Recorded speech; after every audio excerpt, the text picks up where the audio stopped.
remember when I was in the army, they gave us some guns. And because the guns were old, they weren't aligned properly. So even though if you place your eye through the hole that can show you where the bullet's going to go, then even if you shoot the target exactly where your eye tells you the bullet's going to go, the bullet's still not going to hit the target. Why? Because the guns weren't aligned properly. The alignment was completely off because they were old, people were throwing them around, and everything's kind of shifted. And when it comes to guns, even if it shifts 0.5 millimeter, that's going to give you completely different target. Now, the same applies to your book covers. Alignment is so important when it comes to book covers. Now, what do I mean by alignment? If you want your book cover to look nice and professional, especially if you're a beginner, you want to make sure all your elements are aligned to one another. So let's say here you have your title and here you have your subtitle. And let's say your book cover is 2 faces. Let's say this is a face, this is a mouth, and whatever. You can tell this is a face, right? I don't know, this is hair, these are the eyes. Yeah, you can tell that's a face. And let's say there's another face here. This one is a girl. This is her hair, that's her eye, nose, and mouth. Great, amazing picture, I know. And then here you have your author name.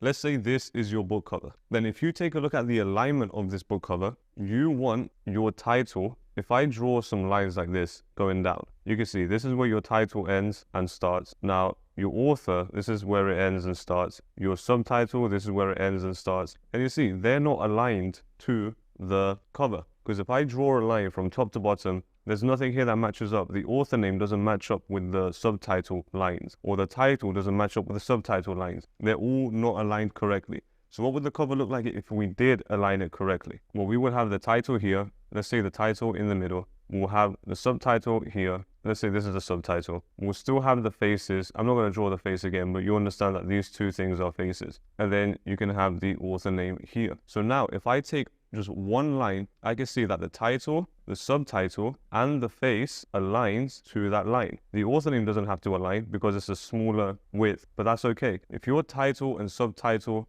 and your main image aligns, then that is perfect. Alignment gives you a more balanced cover, which is what we talked about before, finding a good balance with your covers. Now, it's a little bit difficult to explain here, which is why I'm going to show you even deeper on how alignment works when it comes to the practical video. But if you have 5 or 6 elements, I'll place a cover of one of my clients' work. I had to make a book cover for them where they were teaching everything about Microsoft Office, and they had 11 programs. Look at how aligned the programs are with the title and the subtitle and the little main images. If you draw lines across them, everything is aligned. Alignment is so important.